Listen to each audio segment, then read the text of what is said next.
जय जिनेन्द्र। जय जिनेन्द्र।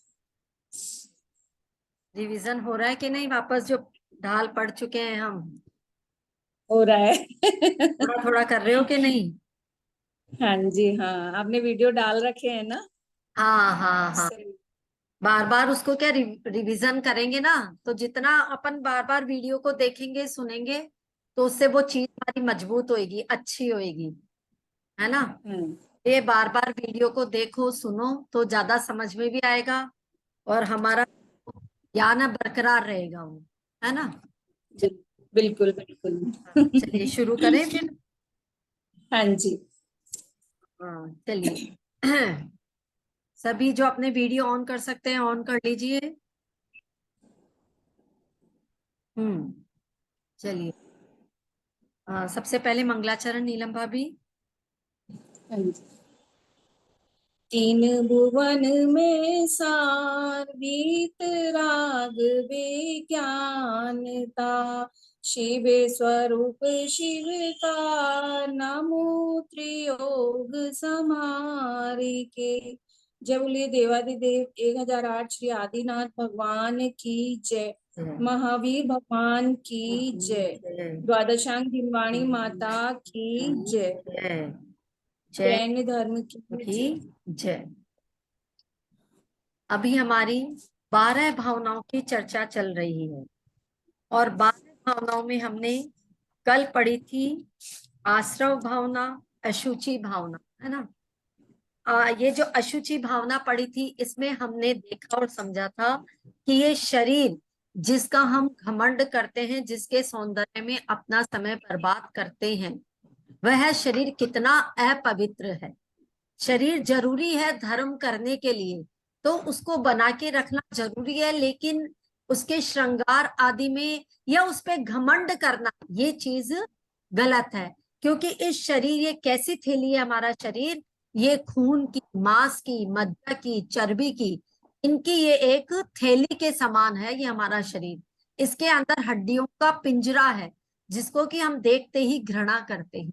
तो ऐसे शरीर पे क्या घमंड करना। इस शरीर में 9 क्या बताए थे, मल द्वार बताए थे, जिनसे कि मल निकलता रहता है। कौन कौन से 9 मल द्वार हैं? तो देखिए, 2 हमारे कान हो गए, 2 आंखें हो गई, 2 नोस्ट्रिल्स हो गए, फिर उसके बाद में हमारा मुंह हो गया। कितने हो गए?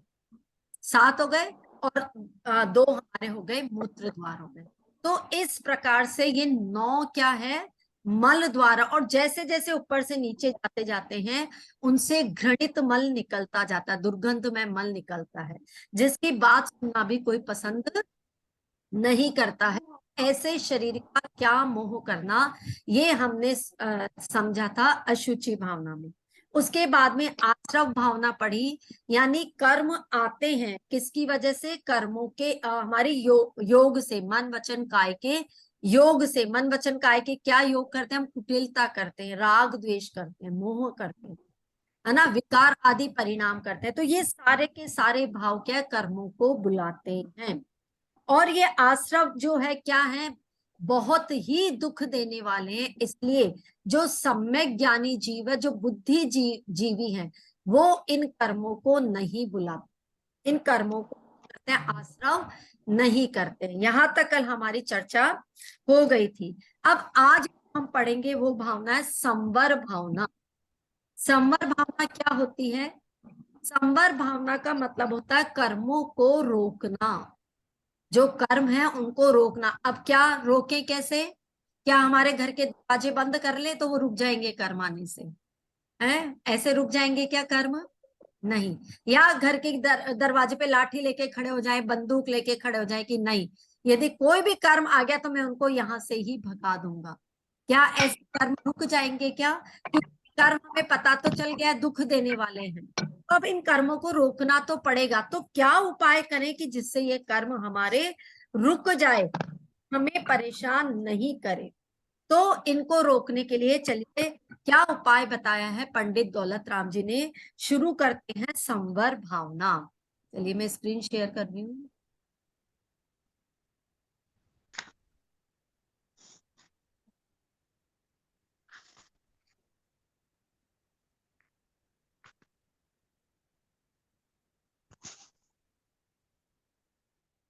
देखिए, जिनने पुण्य पाप नहीं कीना, तम अनुभव चित दीना, की विधि आवत रोके, संवर लहि सुख अवलोके। क्या बोल रहे हैं पंडित दौलत राम जी? संवर बताया उन्होंने कि जो संवर करता है, जो कर्मों को आने से रोकता है, वही सच्चे सुख का अवलोकन करता है। लेकिन कैसे, उसका उपाय बताया है। जिन पुण्य पाप नहीं कीना, यानी जिस भव्य जीव की आत्मा ने न तो पुण्य किया और न पाप किया। देखो, यहाँ हमारी ये जो 6 डाला का ये जो स्वाध्याय चल रहा है, इसमें बार बार में पुण्य और पाप को एक जैसा बताया है। पुण्य को भी कह रहे हैं कि वो लाएगा तो आपको संसार में ही, इसलिए मतलब पुण्य पाप से हट करके अपनी आत्मा का चिंतन करो, इस बात पे बार बार में वो जोर दे रही हैं। तो क्या बोला? जिसने पुण्य और पाप नहीं किया, ऐसे जीव ने आत्म अनुभव चित्त देना, मात्र अपनी आत्मा का ही अनुभव किया, या अपना जो उपयोग था वो अपनी आत्मा के अंदर लगाया। ऐसे ही भव्य आत्माएं क्या करती है? तिन्ही आवत विधि रोके, विधि मतलब कर्म। तो ऐसी भव्यात्माएं ही कर्मों को आने से रोकती है। तो ये हमें उपाय मिल गया कर्मों को रोकने का। अभी इसका एक्सप्लेन करते हैं। संवर लहे, और संवर को धारण करके सुख अवलोके, यानी वो सच्चे सुख का अवलोकन करते हैं। पंडित दौलत राम जी क्या बोल रहे हैं, है ना? ये जो संसार है, इस संसार में कितनी प्रकार की आत्माएं हैं? 2 प्रकार की आत्माएं हैं। और वो जो 2 प्रकार की आत्माएं हैं, कौन कौन सी है? एक तो वो जिनको विषयों में राग है, सांसारिक में राग है, विषय में राग है ना? उन्हें वही सुख अच्छे लगते हैं। तो एक तो होती है ऐसी आत्माएं, और दूसरी प्रकार की आत्माएं कौन सी होती है? दूसरी प्रकार की आत्माएं वे होती है जो इन सबसे ऊपर उठ करके और क्या करती है? पुण्य पाप को भी छोड़ देती है वो, है ना? ये नहीं सोचती कि मैं धर्म करूं तो मुझे ये मिले, मैं ऐसा करूं तो मुझे ये मिले, इसका फल, ऐसा भी भाव पुण्य पाप को नहीं करके सिर्फ अपनी विशुद्ध आत्मा का ही जो ध्यान करते हैं, है ना? आत्मा का ही ध्यान करते हैं, आत्मा में ही लीन रहते हैं। वे क्या करते हैं? वे अपने कर्मों को रोकते हैं। 2 प्रकार की आत्माएं होगी। तो जो भोगों में लीन है, जो भोग भोग रहे हैं, उनको तो किसी भी प्रकार का संवर नहीं होगा। लेकिन ऐसी भव्य आत्माएं, ऐसे जीव जो क्या करते हैं? जो विशुद्ध आत्मा का ध्यान करते हैं। कैसे? पुण्य और पाप से भी ऊपर उठ जाते हैं। तो उनको क्या होता है? संवर होता है, उनके कर्म रुक जाते हैं।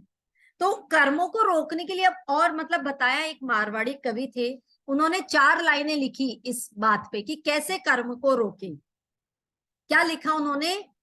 पर घर पगनी मेलणो, बिना मान मनवार। क्या बोला? पर घर पगनी मेलणो, बिना मान मनवार, इंजन आवे देखने सिग्नल रो सत्कार। यानी क्या बोला कि दूसरे पराए घर में तब तक अपना पैर नहीं रखना जब तक वहां अपनी मान मनवार ना हो, जहां अपना सत्कार ना हो, जहां कोई अपने को पूछने वाला ना हो, तो दूसरे घर में हमें नहीं जाना चाहिए। जैसे इंजन भी कब आता है? ट्रेन का इंजन भी जब भी उसको ग्रीन सिग्नल, झंडा मिल जाता है, यानी उसके आने के सत्कार में झंडा हिलता है, तभी वो इंजन आगे आता है। तो अब हमारे कर्म कैसे आ रहे हैं? हम कैसे बुला रहे हैं उनको? हम बुला रहे हैं, उनकी मान मनवार कर रहे हैं रोज, बार बार। कैसे मान मनवार कर रहे हैं? हम कर रहे हैं ना, राग के परिणाम कर रहे हैं, अपने भाव में विकारता ला रहे हैं, मोह में पड़ करके गलत काम कर रहे हैं, है ना? किसी को अच्छा भला बुरा कह रहे हैं। ये सब क्या है? हम न्योता दे रहे हैं, मतलब उनका बुलाने का ये इनविटेशन कार्ड है। ये सारे इस तरह के भाव करना, किसी किसी की हमने बुराई कर दी, किसी को मारना काटना, इस तरह का किसी के बारे में सोचना, किसी के बारे में गलत विचारधाराएं फैलाना, ये सब क्या है? ये कर्मों को आमंत्रित कर रहे हैं हम। और वही कर्म आकर के, हमने आश्रव भावना में पढ़ा था कि हमें दुखी करते हैं।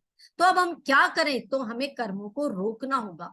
अपनी जगह स्टॉप करना होगा कि नहीं, अब ये कर्म नहीं आए। तो क्या बताया दौलत राम जी ने कि हमें क्या करना होगा, पुण्य पाप से भी ऊपर उठ करके अपनी जो आत्मा है उसका हमें चिंतन करना होगा, तब जाकर के हम क्या कर पाएंगे, इन कर्मों को रोक पाएंगे। ये जो संवर भावना है, ये भी दो प्रकार की भावना है, एक द्रव्य संवर भावना और एक होती है भाव संवर भावना। या भाव संवर मतलब कि संवर दो प्रकार के हैं, एक हो गया द्रव्य संवर और दूसरा हो गया भाव संवर।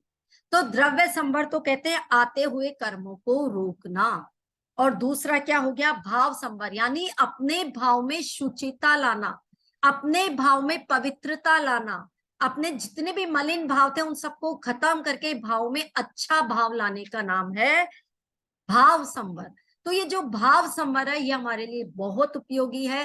पुण्य पाप सबसे ऊपर उठ करके हमें अपनी आत्मा में लीन होना है, अपनी आत्मा में मतलब मेडिटेशन करना है, उसका विशुद्ध पना जगाना है। तब हमारे क्या होगा, संवर होगा, हमारे जो कर्म बंधे हुए हैं वो कर्म क्या होंगे, स्टॉप हो जाएंगे, है ना। लेकिन अभी भी वो कर्म स्टॉप तो हो गए, लेकिन अभी झरे तो नहीं हमारे शरीर से, अभी पड़े हमारे शरीर में। तो वो कभी भी जो पड़े हुए कर्म वो हमें दुख तो दे ही सकते हैं ना, जो चीज पड़ी है वो दुख तो दे ही सकते हैं हमें। तो फिर क्या करें, तो उसके लिए उपाय क्या है, हमें इन कर्मों को अपने आप से अलग करना होगा। अपने आप से अलग, अभी तो हमने उनको सिर्फ स्टॉप किया, भाई रुक जाओ, कर्म नए कर्म आओ मत, मेरे पास जगह नहीं है। लेकिन अब हमें जो पहले के कर्म पड़े हुए हैं, जो हमने अज्ञानता के वश बांध लिए थे, तो उन कर्मों को अपने शरीर से हटाना है कि नहीं। तो उनको हटाने का जो नाम है निर्जरा भावना। देखिए पहले की जो 6 भावनाएं थी, वो भावनाएं मैंने आपको बताई कैसी थी, वैराग्यवर्धक भावनाएं थी। उसमें हम किसकी बात कर रहे थे, पर चीजों की, बार बार में हम जैसे बोल रहे थे कि ये शरीर हमारा नहीं है, बोल रहे थे ना, ये संसार हमारा, मतलब पर पदार्थों के बारे से हमारा मन हटा रहे थे।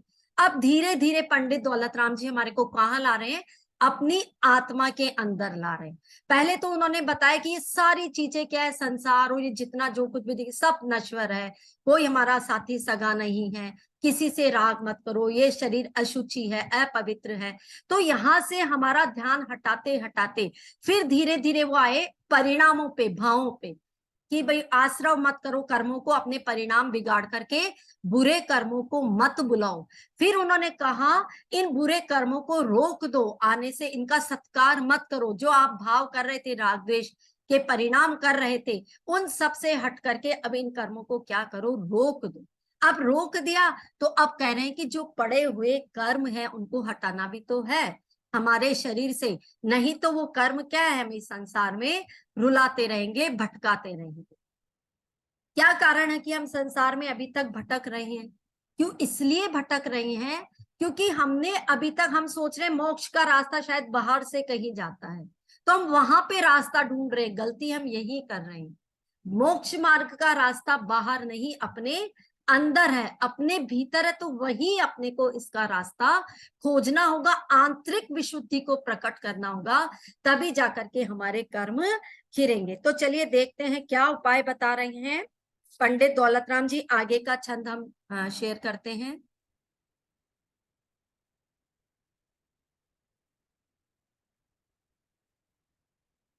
ये वाला। हाँ चलिए देखते हैं।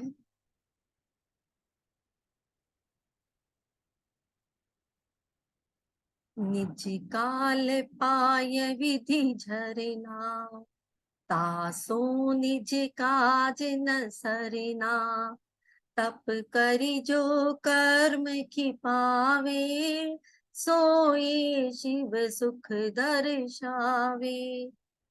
इतनी अच्छी बात बताई है पंडित दौलत राम जी ने निर्जरा के संबंध में।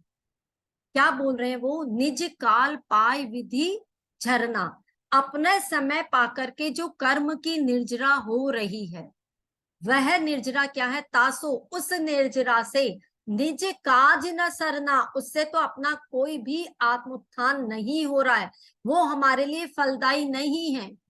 तो क्या फलदायी है, तप कर जो कर्म खिपावे, तपस्या करने से, तप करने से जो हमारे कर्म खिरते हैं, सो ये शिव सुख दर्शावे, वे ही क्या है, आत्म सुख को, मोक्ष सुख को प्रदान करने वाला है। पंडित दौलत राम जी ने निर्जरा के संबंध में दो प्रकार की निर्जरा बताई। जो पहली वाली निर्जरा है वो है सविपाक निर्जरा, और दूसरी प्रकार की निर्जरा है अविपाक निर्जरा। ये दोनों उपाय उन्होंने किस संबंध में बताए, एक एग्जाम्पल बताती हूँ। जैसे मान लीजिए हमारा घर है और घर के अंदर हमारे बेसमेंट बना हुआ है, और उस बेसमेंट में क्या है, पानी भर गया है। अब वो पानी यदि हमारे घर में भर गया और उसको हम खाली नहीं करें तो क्या होगा, पूरा घर में क्या सीलन आ जाएगी, पूरा घर बदबू मारने लग जाएगा, नींवों में पानी भर जाएगा और वो घर क्या है, ढह जाएगा। घर मतलब नष्ट होने की कगार पे आ जाएगा। कब, यदि हम उस पानी को, भरे हुए पानी को नहीं निकालें तो सेम यही बात हमारे यहाँ पर लागू हो रही कि जो कर्म हमारे शरीर आत्मा से जो जुड़ गए हैं आकर के, यदि उन कर्मों को निकालने का यदि हमने कोई उपाय नहीं किया तो वो फिर क्या होगा, हमारा ये जो शरीर है वापस नष्ट होगा, पुनः नई पर्याय में जाएगा। अब पता नहीं कहाँ जाएगा, नरकों में जाएगा, तिर्यंचों में जाएगा, कि स्वर्ग में जाएगा, कि मनुष्य, जहां पर भी गया पाना तो उसको फिर वापस से दुख ही है। तो अब यदि हमें समझ में यदि आ गई है इतनी बातें, तो हमें क्या करना होगा, निर्जरा करने का उपाय करना होगा। तो पहली निर्जरा क्या बताई, सविपाक निर्जरा, पहली लाइन में, निज काल पाय विधि झरना जो मतलब सविपाक का मतलब है मतलब कि पक जाने के बाद में झर गए वो कर्म, भाई उनका समय आया कर्मों का, और कर्मों का समय आया, वो फल दे करके चले गए। और ऐसी निर्जरा तो जितने भी जीवन सबके होती है, तो इसमें कोई बहुत बड़ी बात नहीं है कि कर्म आए, उन्होंने आपको अपना फल दिया और आप वो अपने आप से चले गए। तो इसमें हमारी आत्मा का क्या उत्थान हुआ, कुछ भी नहीं हुआ। कर्म आए, फल दे करके चले गए, लेकिन हमारी आत्मा का भला किसमें है, हमारी आत्मा का भला है। जो उन्होंने दूसरी लाइन लिखी है, क्या लिखी है, तप करी जो कर्म छिपावे, यानी जो हम तप करते हैं उस तप से जो कर्म खिरते हैं, वास्तव में वे ही कर्म क्या है, सच्चे मोक्ष को देने वाला है, सच्चे सुख को देने वाला है। मोक्ष कैसा है, सुख प्रदान करने वाला है। जैसे एक तालाब में पानी भरा हुआ है और वो पानी क्या है, अपने आप ही उस पर धूप पड़ी, अब धूप पड़ने से वो सारा पानी सूख गया। तो ये इस प्रकार की निर्जरा तो कहलाती है सविपाक निर्जरा, कोई मतलब की नहीं है, अपने आप ही सूख गया। या मैं एक एग्जांपल और देती हूँ, जैसे दीपक है, दीपक में हमने तेल डाला, बत्ती डाली और उसको माचिस से जलाया। अब वो बत्ती क्या है, जल रही है, प्रति क्षण जल रही है, और उसकी जो तेल की ड्रॉप है, एक एक ड्रॉप उसमें चढ़ती जा रही है और वो तेल खत्म होते जा रहा है। तो जो तेल खत्म हो गया मतलब जल करके नष्ट हो गया, यानी वो कर्म आया और आकर के चला गया, वो हमारे कोई मतलब का नहीं है। हमारे मतलब का क्या है, जो हम हमारी साधना करेंगे, तप तपस्या करेंगे, वो तप से जो हमारे कर्म खिलेंगे वो हमारे लिए फलदायी है, और उनको हम बोलते हैं कौन सी निर्जरा, अविपाक निर्जरा। यानी हमने कौन से कर्मों को झरा दिया, कर्म बिना उदय में आए हुए, बिना हमें फल दिए हुए क्या है, हमारे से जब झड़ जाते हैं तो मजेदारी तो उसी में ही है, उसको हम बोलते हैं अविपाक निर्जरा। निर्जरा को भी दो प्रकार से हम बोल सकते हैं, एक द्रव्य निर्जरा, एक भाव निर्जरा। द्रव्य निर्जरा मतलब जैसे संवर को समझाया ना, तो कर्मों का झरना तो हो गया द्रव्य निर्जरा, और भाव निर्जरा क्या हो गया, जो हमारी आत्मा के अंदर जो विशुद्धि उत्पन्न हुई। पहले हमने क्या किए, परिणाम निर्मल किए, हमने भावों में हमारे निर्मलता लाए, वो जो हमारे परिणामों में भाव में निर्मलता आई, वो उसकी वजह से क्या होता है, हमारी भाव निर्जरा होती है। तो ये अलग अलग हैं जिन्होंने अलग अलग प्रकार से निर्जरा का वर्णन किया है। पंडित भूधरदास जी है, उनकी लाइनें भी आप सबको याद ही है, 12 भावनाओं की। तो क्या बताया था उन्होंने, ज्ञान बीन तप तेल भर, घर शोधे भ्रम छोर, या विधि बिन निक से नहीं, बैठे पूरब चोर। क्या बता रहे हैं वो पंडित भूधरदास जी ने, ज्ञान बीन तप तेल भर, यानी जब तक आप ज्ञान रूपी तेल इस शरीर के अंदर नहीं डालोगे, तब तक ये आपकी आत्मा में जो कर्म बैठे हैं, जो पूर्व चोर, मतलब ये कर्मों को चोर का नाम दिया है, तब तक ये आपका साया छोड़ने वाले नहीं हैं। इसलिए ज्ञान रूपी तेल डालो, और ज्ञान रूपी तेल डालेंगे तो उससे क्या होगा, हमारा संयम का मार्ग चालू होगा, तपस्या का मार्ग चालू होगा, और वो तप करेंगे तो हमारे कर्म क्या है, खिलेंगे। तप, तप कैसे करते हैं हम, देखो तप 12 प्रकार के होते हैं। हम अनशन कर सकते हैं, अनशन मतलब उपवास करना, उनोदर कर सकते हैं, अपनी भूख से कम खाना, रस परित्याग कर सकते हैं, रस को छोड़ करके खाना खाना। फिर ऐसे धीरे धीरे यहां से बढ़ करके लास्ट में जो तप आते हैं वो कहां तक पहुंच रहे, स्वाध्याय करना। तो इसका मतलब क्या हुआ, स्वाध्याय करना उपवास करने से ज्यादा बड़ा तप है। क्यों, क्योंकि वो स्वाध्याय हमारे अंदर उस उपवास करने की ललक को जगा रहा है। जब मतलब बिना ज्ञान के आपने उपवास कर लिया, वो उपवास इतना फलदायी नहीं होगा। वो उपवास भी कब फलदायी है, जब आपने जान करके करा कि मैं उपवास क्यों कर रहा हूं, है ना, क्योंकि ताकि ये सारे जीवों की हिंसा ना हो, मैं एक जगह बैठा रहूंगा तो किसी प्रकार के, मैं 5 प्रकार के पाप से बच जाऊंगा, मैं मेडिटेशन कर पाऊंगा अपनी आत्मा। तो ये क्या करना, इसलिए स्वाध्याय करना मस्ट। जैसे फिर स्वाध्याय के बाद में बताया व्युत्सर्ग करना। व्युत्सर्ग के आगे सबसे बड़ा तप किसको बताया, ध्यान को, अपनी अंतर आत्मा में लीन हो जाना। बस भगवान के, मान लीजिए मंदिर में भी गए, कुछ नहीं बोलना, कोई स्तुति नहीं, कोई पाठ नहीं, बस बैठ गए भगवान का ध्यान करने के लिए। अपनी धीरे धीरे सोहम बोलते बोलते अपन अपने अंदर ही चले जाते हैं, उसका नाम है ध्यान। जब जितना गहरा ध्यान होता है उतनी ही जल्दी मोक्ष की प्राप्ति होती है। आदिनाथ भगवान है, उन्होंने कितने उपवास किए थे, 13 महीने के उपवास किए थे ना आदिनाथ भगवान ने। लेकिन उसके बाद में भी उनको एक कितना 1000 साल लगे थे केवल ज्ञान की प्राप्ति में। तो यहाँ हम थोड़ा समझ सकते हैं कि उपवास करने से इतनी जल्दी मोक्ष की प्राप्ति नहीं होती। तो फिर क्या करें, तो भरत चक्रवर्ती का उदाहरण लेते हैं। भरत चक्रवर्ती ने क्या किया, भरत चक्रवर्ती ने जब उनको वैराग्य उत्पन्न हुआ, उन्होंने दीक्षा धारण करी, और दीक्षा धारण करके अपनी आत्मा में लीन हो गए। उनको भेद विज्ञान समझ में आ गया, और ऐसा आत्मचिंतन किया, ऐसा ध्यान किया कि अंतर मुहूर्त में उनको मोक्ष की प्राप्ति हो गई। तो इतना ज्यादा पावरफुल है ध्यान करना। तो आप सोचोगे कि क्या ये ध्यान तो मुनिराजों के ही होता है, हमारे तो होता ही नहीं है। लेकिन प्रैक्टिस तो अभी से शुरू कर सकते हैं ना ध्यान करने की। करत करत अभ्यास जड़ मत होत सुजान।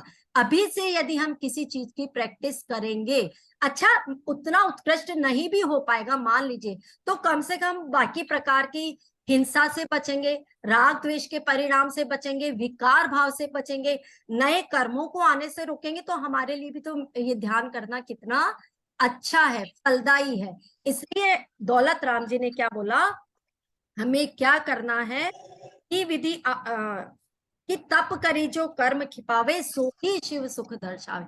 यदि हम तप करके, तप में आता ना ध्यान भी, तो तप करके जो कर्म खिपाते हैं वो ही कर्म हमारे लिए क्या है, फलदायी है, और वो ही हमें सच्चा सुख, सच्चा मोक्ष मार्ग दिखाता है। इसलिए हमारा प्रयास किस तरफ होना चाहिए, हमारा प्रयास तप करने की तरफ होना चाहिए। चलिए आगे की भावना शुरू करते हैं, लोक भावना। अब ये देखो, अभी तक तो हमने 7 भावनाएं, ये सॉरी, जो भावनाएं हम पढ़ रहे थे उन भावनाओं में आश्रव आ गया। आश्रव के साथ ही जब उन्होंने संवर की चर्चा की, तो संवर में ही एक तरह से बंध भी समझा दिया ना, कि भाई हम किसका संवर करेंगे, जो कर्म आकर के बंध थे उनका ही करेंगे ना। तो वहां पर आश्रव भी समझा दिया, बंध भी समझा दिया, संवर भी हो गया, निर्जरा हो गई, और मोक्ष और जीव पुदल की तो चर्चा हो ही रही। तो ऐसे उन्होंने क्या करा, सारे के सारे तत्वों को समझा दिया। तो फिर ये लोक भावना क्यों आ गई, अब यही खत्म हो जानी चाहिए थी। तो लोक भावना इसलिए इसको ऐड किया कि जब मुनि बनते हैं और छठे सातवें गुण स्थान में जाते हैं, और उनको अब कहाँ जाना है, छठे सातवें गुण स्थान वाले मुनिराज को, उनको मोक्ष जाना है। तो यहां से यहां तक की यात्रा के बीच में क्या है, मुनिराज को भी इस लोक का ध्यान करते हैं वो। इसके संबंध में बहुत बड़ी चर्चा है। तो वो जो ध्यान करते हैं, इसलिए यहाँ पर ये लोक भावना का विषय उन्होंने दिया है। और हमारे भी समझने लायक बात है कि वास्तव में ये लोक क्या है। लोक जो है, इसके संबंध में बहुत सारी चर्चाएं हैं। लोग कहते हैं इसको किसने बनाया, ब्रह्मा ने बनाया, विष्णु ने पालन किया और शिव ने इसका संहार किया, ऐसी ऐसी मान्यताएं प्रचलित है। लेकिन जो पंडित दौलत राम जी है, वो ऐसी किसी भी मान्यता का खंडन करते हैं। वो कहते हैं लोक का स्वरूप ऐसा है ही नहीं कि कोई उसको बनाए, या कोई शेष नाग पे पृथ्वी टिकी हुई, ऐसा कुछ नहीं है। ये पृथ्वी, ये जो लोक है, इसका स्वरूप तो कैसा है, पुरुषाकार है, पुरुष के आकार का है। जैसे वो पुरुष है, वो अपने कमर पे दोनों हाथों को ऐसे रखता है और दोनों पैर फैला करके खड़ा हो जाता है, जिसको हम जैन प्रतीक बोलते हैं। ऐसा चिन्ह जो बनता है ना, उसको लोक कहते हैं। ऐसा लोक है। और पंडित दौलत राम जी इसके बारे में क्या बता रहे हैं, ये देखो, हम पढ़ते हैं पहले।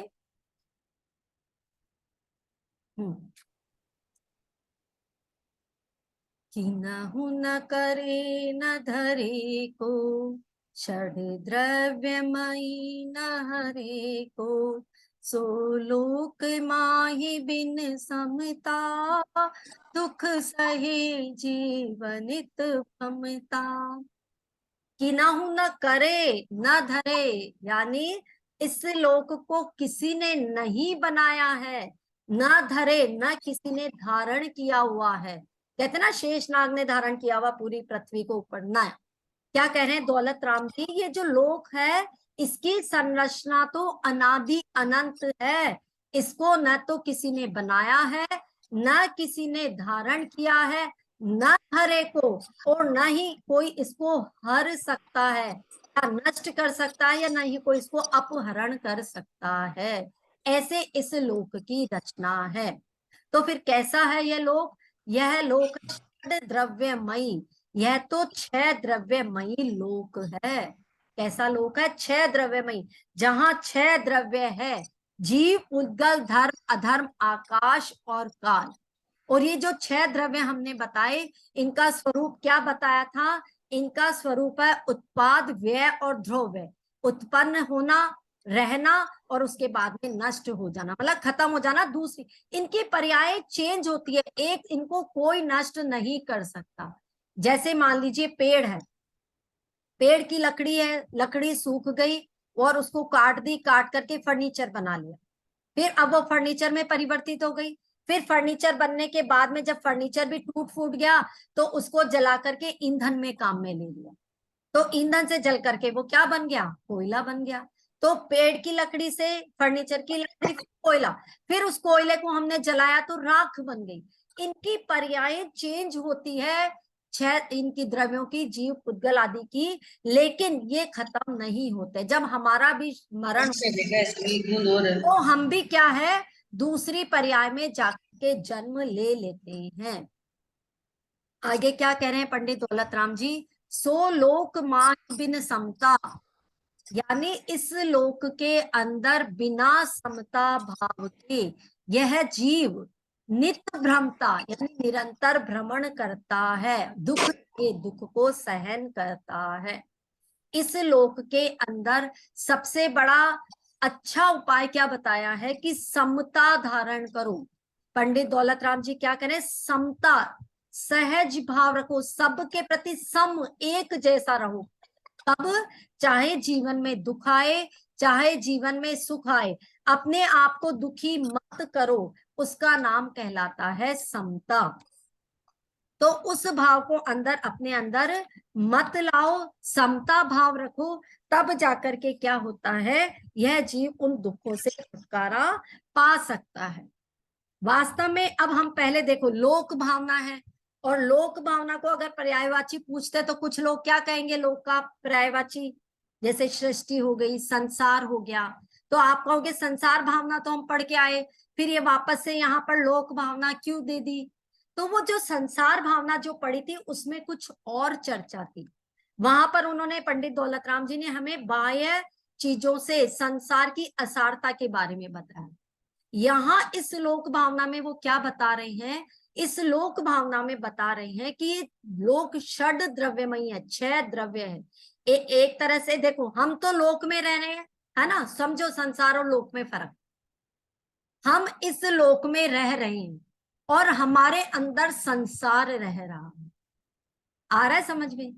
संसार हमारे अंदर है। संसार कैसे है, हम कैसे हमारे संसार को बढ़ा रहे हैं, जितने भी हमारे परिवार, रिश्ते, नाते, उन सब की बातों को मन में चल रहा है, निरंतर उनके परिणाम चल रहे हैं, भाव बिगड़ रहे हैं, बन रहे हैं, कभी मन मलिन हो रहा है, कभी सही हो, ये सारा का सारा संसार ही तो है जो हमारे अंदर चल रहा है।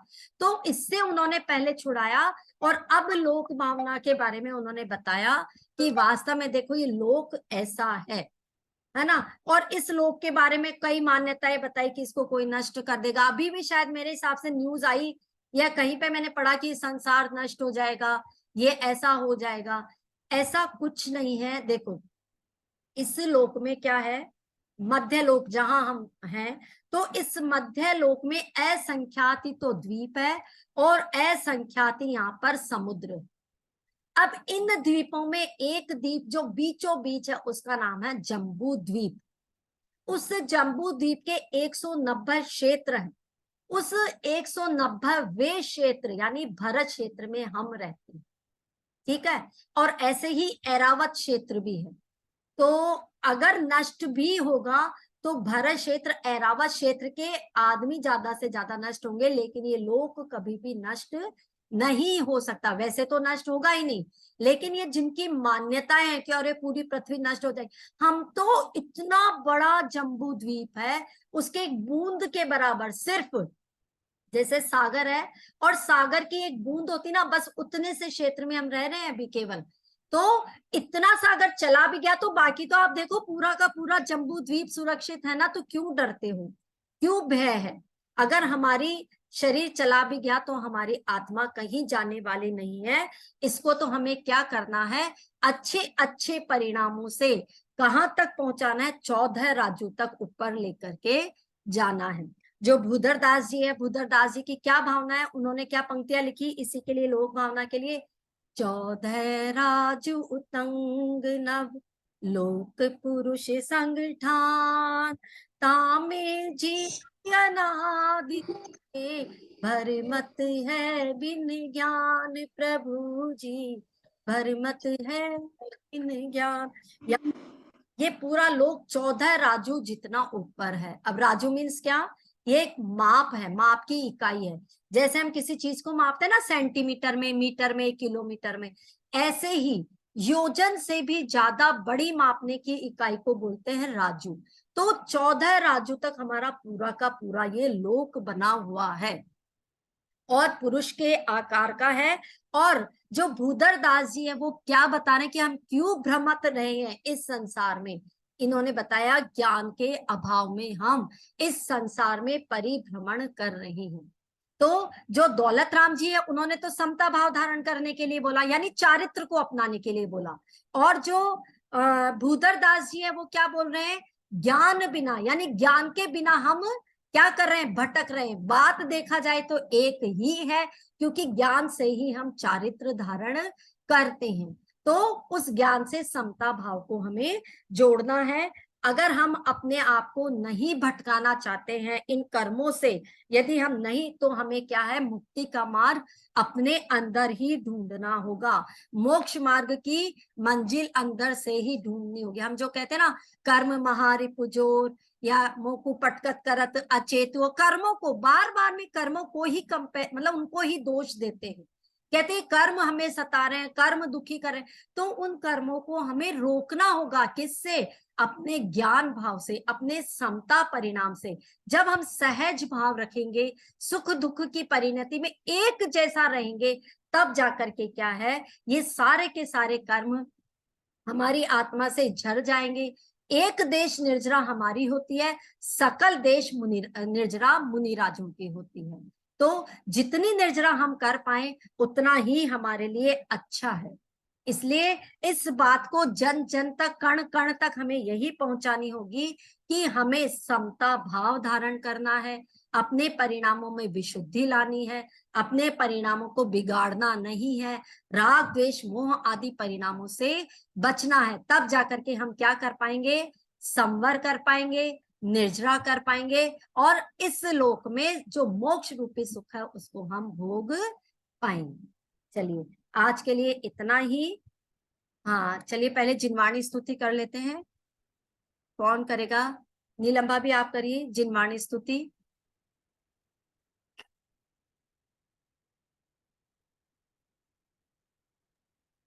मिथ्यातम नाश वे को ज्ञान के प्रकाश वे को आपा पर भास वे को भानु सी बखानी है।